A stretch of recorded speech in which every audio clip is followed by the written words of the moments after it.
how did India have a GDP of 33% of the world without the current Western capitalistic system in place today? Good question. Good question. Excellent question.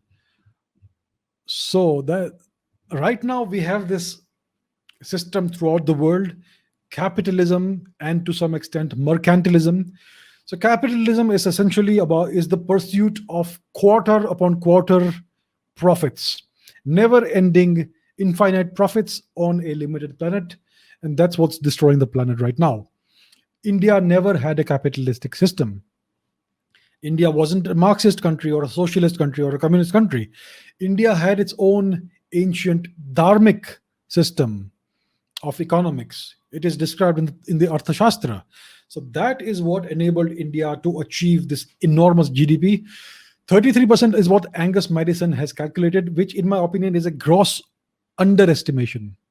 I think that in the Harappan era, India's GDP was well in excess of 50% of the entire world's GDP. Okay, because it was an enormous urban civilization, a fully industrialized urban civilization, which was larger than Egypt and Mesopotamia and everything else put together. So India has always been the most advanced civilization and the greatest economic civilization in the world.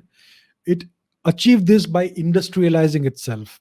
India was at the forefront of science and technology.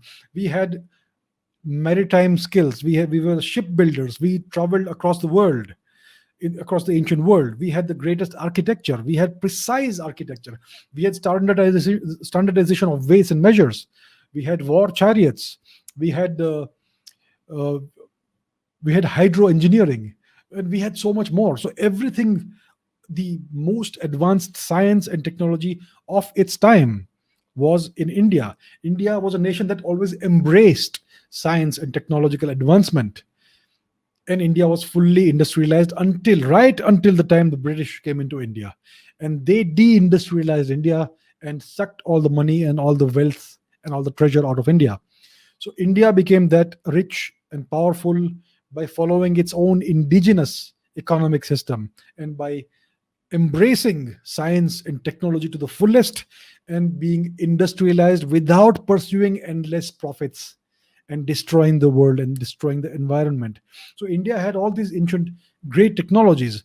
We had crucible steel, which was later called Damascus steel. We had crucible steel 500 BCE or thereabouts in southern India, and so many other technologies. So we developed these technologies and we industrialized ourselves without destroying the environment. We always lived in harmony with the environment. And despite that, we achieved in excess of 50% of the world's GDP in the Harappan era. So that's how it happened.